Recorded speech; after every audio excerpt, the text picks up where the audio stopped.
हाँ तो नमस्कार विद्यार्थी जी। आज हम बिहार बोर्ड 2026 के 12th मैथ सीरीज में अवकल समीकरण का आज अति महत्वपूर्ण लघु उत्तरीय प्रश्न ले रहे हैं, जो आपके एग्ज़ाम में 2 मार्क्स के लिए रामबाण साबित होगा।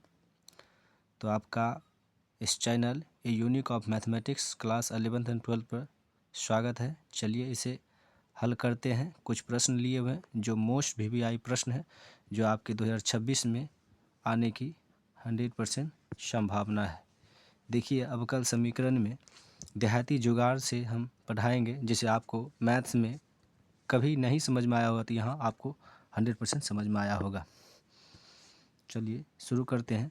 देखिए, पहला सवाल है कि dy/dx equal to X square का अवकल समीकरण क्या होगा। इसे हल करते हैं। इसे क्या करेंगे, जब हल करेंगे तो देखिए dy/dx बराबर एक्स स्क्वायर।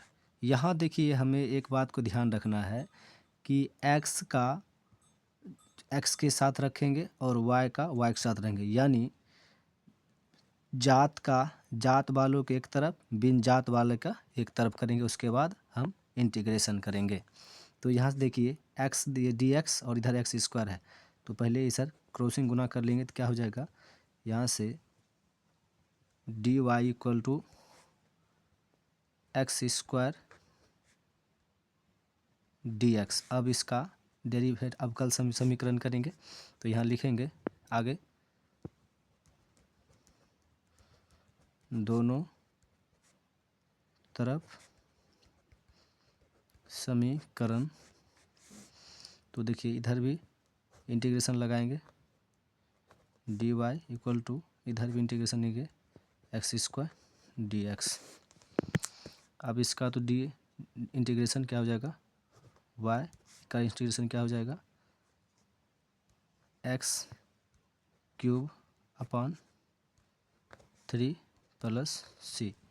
ये आंसर हो गया। अब देखिए यहाँ पर c आया क्या है, और ये आपको समझ में आया, एक फार्मूला है कि integration X to the power n dx बराबर फार्मूला क्या हो जाता है। यहाँ देखिए फार्मूला रहता है इंटीग्रेशन x की पावर n dx बराबर n+1 अपॉन n+1। उसमें जो n की पावर होता है उसमें एक जुड़ जाता है, और जितना सेम टू ऊपर लिखते हैं वही नीचे में लिख देते हैं प्लस सी। और यहाँ लिखा हुआ n इक्वल टू -1 नहीं देते हैं। क्यों?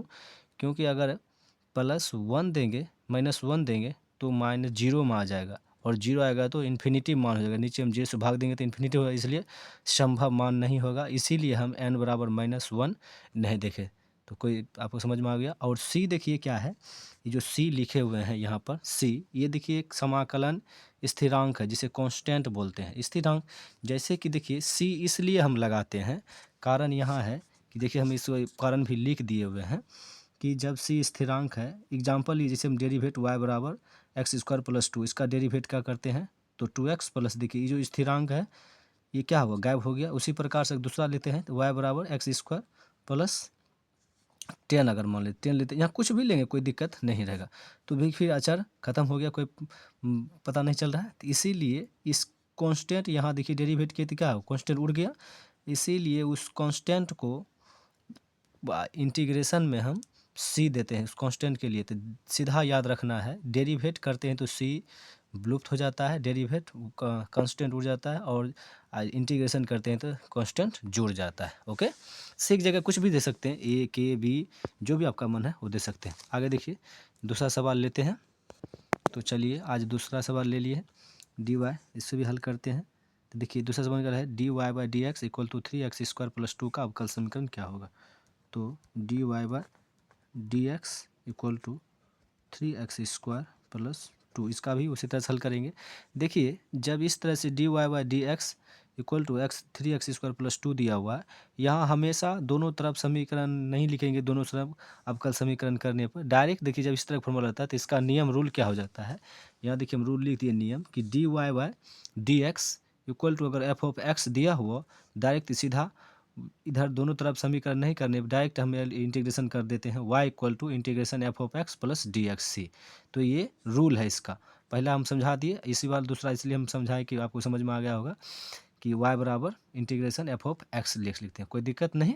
तो आप चीज़ें हल करते हैं डायरेक्ट, इसका आप इंटीग्रेशन नहीं लिखेंगे दोनों तरफ की, दोनों तरफ समीकरण करने पर, इंटीग्रेशन लगाने पर, तो आप डायरेक्ट यहाँ से क्या लिखेंगे, y equal to integration 3x² plus 2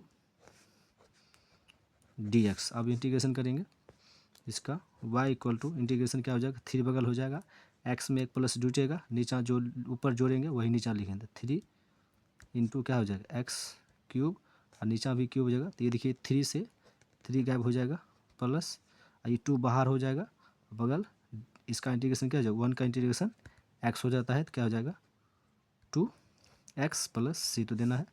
तो y बराबर क्या लिखेंगे, x³ plus 2x plus c हो गया। अब इसी प्रकार से हम तीसरा सवाल लेते हैं। तो चलिए दोस्तों अब तीसरा सवाल ले लिए हैं, dy/dx equal to sine X plus cos X का अवकल समीकरण क्या होगा। तो इसे हल करते हैं, dy/dx equal to sine X plus cos X. तो डायरेक्ट अब क्या करेंगे, इंटीग्रेशन, ये सॉल्व है। अब तो integration y equal to integration sine X plus cos X. तो यहाँ से क्या हो जाएगा, y equal to sine X का क्या हो जाएगा, कॉस एक्स। देखिए डेरिवेट करते हैं तो sine X by D X का फॉर्मूला क्या होता है, माइनस कॉस एक्स होता है। इसीलिए डायरेक्ट यहाँ पर इंटीग्रेशन में माइनस नहीं लिखा जाता है, छुपा रहता है, इसीलिए माइनस नहीं देते हैं, छुपा रहता है। तो इसलिए इसका इंटीग्रेशन करेंगे तो क्या हो जाएगा, minus cos X plus cos का इंटीग्रेशन क्या हो जाता है, इसका रिवर्स होता है। इसका इंटीग्रेशन में देखिए कॉस होगा और डेरिवेटिव में कॉस का इंटीग्रेशन क्या होता है, डेरिवेट साइन होता है। अब इसका इंटीग्रेशन कॉस का क्या हो जाएगा, साइन एक्स प्लस सी। तो यहाँ से सजा के लिखेंगे तो y बराबर क्या हो जाएगा, sine X minus cos X plus C. तो देखिए स्लो 3 सवाल लिए, अब आगे सवाल लेते हैं फिर। तो चलिए दोस्तों चौथा सवाल ले लिए हैं, कहता है dy/dx इक्वल टू y का अवकल समीकरण होगा। तो फिर वही करेंगे, तो सॉल्व करते हैं, dy/dx इक्वल टू y, यहाँ y आया है तो y को एक तरफ करेंगे, dx को एक तरफ करेंगे, तो क्या लिखेंगे, यहाँ से इधर गुना कर लेते हैं, तो क्या हो जाएगा, dy equal to dx into Y हो जाएगा। तो y की तरफ करेंगे तो dy upon y equal to dx, इधर टाइम कर लेते हैं। अब इसका इंटीग्रेशन करेंगे तो क्या हो जाएगा, इंटीग्रेशन dy/y इंटीग्रेशन dx। तो देखिए इसका इंटीग्रेशन क्या हो जाएगा, इसका तो 1/x इंटीग्रेशन इसका हो जाएगा dy/y, इसका 1/, यानी डी बगल हो जाएगा y, dy बगल हो जाएगा तो क्या हो जाएगा 1/x का क्या होता है इंटीग्रेशन log x हो जाता है। तो यहाँ क्या हो जाएगा, log y इक्वल टू इधर dx का इंटीग्रेशन क्या हो जाएगा, 1 इंटू dx इंटीग्रेशन क्या हो जाएगा, x प्लस c हो जाएगा।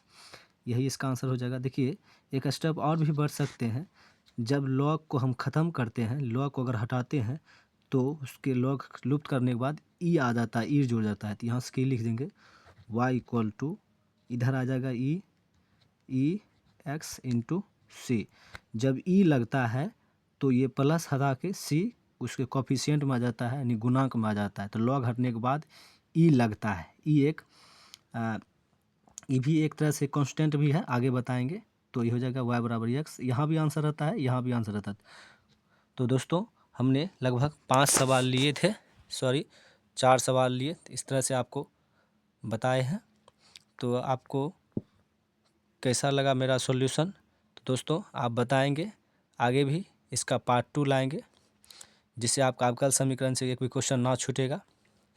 तो दोस्तों कमेंट करेंगे, हम आशा करते हैं आपको अच्छी तरह से समझ में आया होगा। धन्यवाद। लाइक और सब्सक्राइब करना ना भूलेंगे, क्योंकि हमने पहला सीरीज़ शुरू किया है। तब इसके बाद बोर्ड एग्ज़ाम ख़त्म होने के बाद हम आपका हर एग्ज़ाम के लिए NCERT बुक से सभी चैप्टर बाय चैप्टर थ्योरी के साथ सवालों का हल करेंगे। संपूर्ण मैथ्स का फ्री ऑफ कॉस्ट हम यूट्यूब पर पढ़ाएंगे। तो चलिए यहीं तक रखते हैं वीडियो को। धन्यवाद। जय हिंद।